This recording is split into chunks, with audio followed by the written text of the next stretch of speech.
Hello, everyone. Coming earlier than I have been the last few times. Still not early enough. I will be doing these videos earlier. This book here, if you don't have any other book in your library, have this book. Especially now. The Angry Book by Theodore Isaac Rubin. And you'll see why in a minute. I'm going to read from it. I'm going to read from the back section because that's the section with solutions. He deals with anger, how we deal with anger and create slush funds and all of that. But we need answers. So I'm going to give you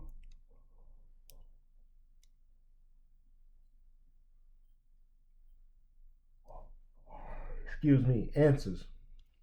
Um, let's get into it. What is it? We could, but we won't go into a long discussion here about biochemical changes in blood vessel size, normal physiological responses, nerve fiber responses, and the like. We leave that to the physiologists and biochemists.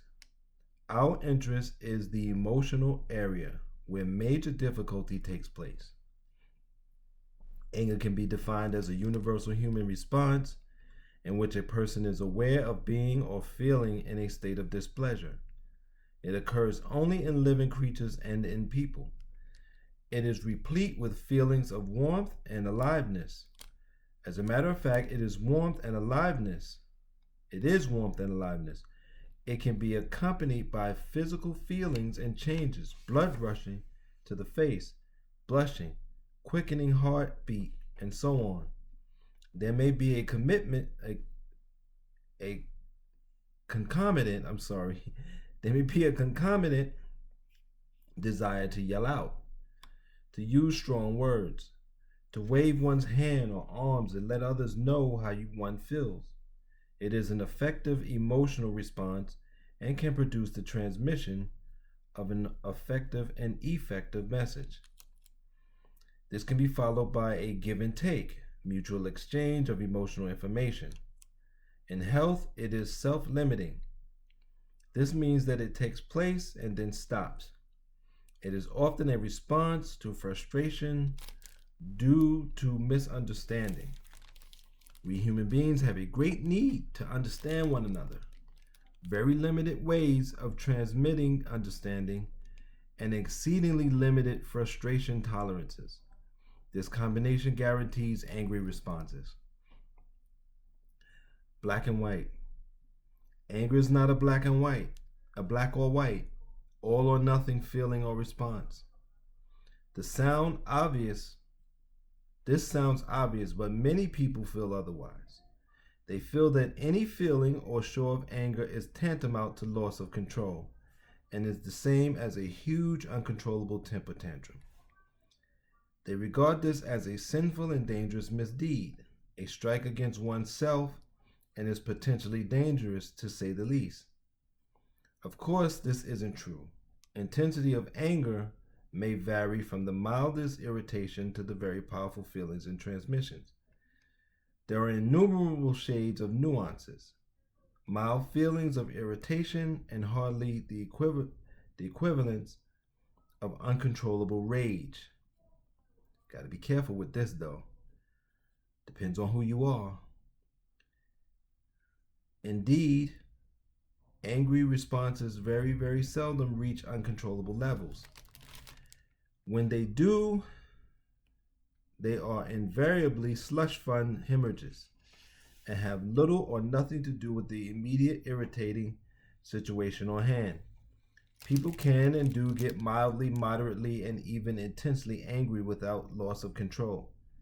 Actually, the greater their awareness, that is, the closer they are to what they really feel, the less chance there is to lose control.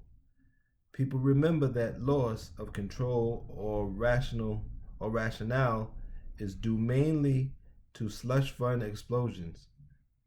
This kind of response is due mainly to perverted and unconscious anger, and has little or nothing to do with the healthy product, regardless of intensity, of which there is always full awareness and possession. To put it another way, our feelings control us when we subvert them and are no longer aware they exist. They then have an autonomy of their own. When we know what we feel, when our feelings are integrated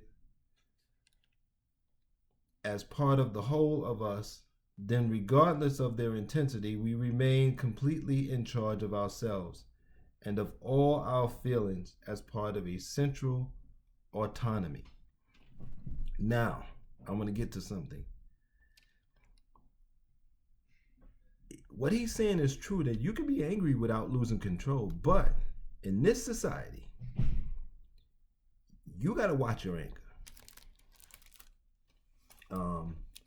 I exhibited some anger a little bit in a store recently, and I knew I had a problem. The guy didn't fight me or anything. There was just a back and forth, and the store clerk was like, treating me like I was the asshole. Now, I was right, but still, I usually don't do anger like that.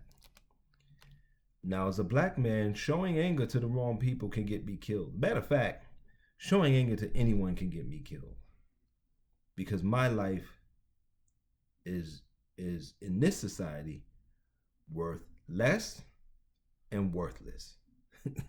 It's not worth much in almost any position. Okay, that's including family and friends. It's just the way it is. This is America. This is just the way it is. So you have to be careful with anger. You have to figure out a way to show it and express it burn it out in a positive somewhere, and not spill it out on people. Because us showing any amount of, even standing up for ourselves on the workplace, get you fired. That's how I got in this position. Standing up for yourself against law enforcement get you killed. So you got to be careful with that. Also, when you're dealing with each other, we're so much on edge that expressing anger just to another person can get, I've seen it so many times.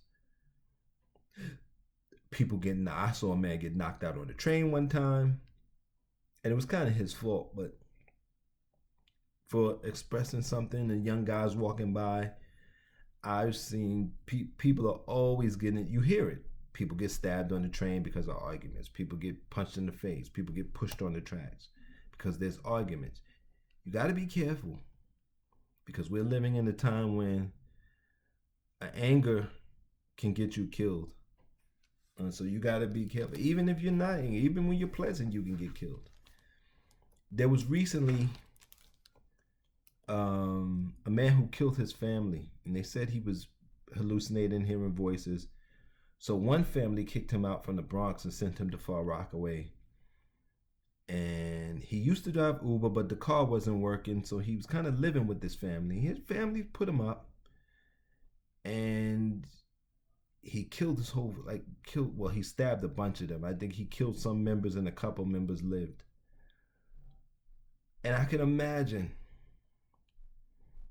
they probably were, and I can't speculate, but if I know black people well, they probably were asking him, well, hey man, what you gonna do? You're gonna help us with the bills? You're gonna get your car fixed? You're gonna start driving again? That's what happens. And then the person, frustrated because they feel like they're trying, it explodes. But because he had other mental issues, it just blew up. But you never know who's walking around with mental issues. You never know. People have a lot of anger and frustration and anxiety built up, depression, where they just don't care anymore. And if you hit them on that day with your anger with their thing, you can have some problems. So you have to be careful. Feel and tell. There's a difference between feeling angry, letting oneself in on it, in letting someone, I'm back to the reading now for those listening, someone else in on it or making them the recipient of it. The important thing is to know and to accept angry feelings. This in and of itself, will mitigate perverting and accumulation of slush. By slush, they mean anger, like built up. Acceptance, real acceptance of angry feelings, without harsh judgment or moral equivocation, combined with the ability to express the anger, will then make possible a choice regarding its expression. Acceptance of feelings plus freedom to express those feelings gives one the chance to decide. Choice, whether one wishes or does not wish to express those feelings. I have had a number of patients with angry troubles who, in effect, echoed the following remark of a woman I treated. Supposing I find out that I'm angry with my mother and that I have been angry for years, what do I do? She's now 80 years old. Do I let her have it?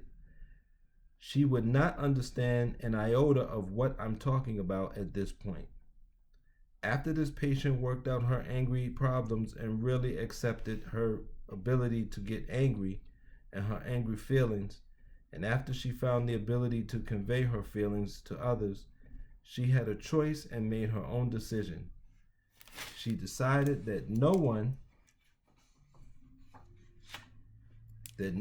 longer had the need to convey her feelings to her mother, and that it was possible to dissipate them without sharing them with her mother. The all-important change that occurred was that she was now in charge and in a position of decision, since she was no longer alienated from her own feelings. This is a short one, so let's do this. Timing. The patient I mentioned above, let's call her Irene, also found that timing is very important. She came to realize that the most effective messages are delivered at the time of stimulation or disgruntlement. When we get angry, express it when it's happening. But even that, these days, you got to be careful. Telling someone how we feel loses effect as time goes on. The message also loses authenticity with time, as issues become distorted and clouded. She also noticed that a timing change, and she changed. Two processes took place. First, the time between the occurrence of an irritating event and her knowing that she was angry grew shorter and shorter until there was no time lapse at all. Second, Irene realized that the time between her feeling angry and responding to it with a verbal message became shorter and shorter and eventually nil. In time, she knew she was angry as soon as she was angry and was able to express her anger at once if she so chose. And all of this is healthy,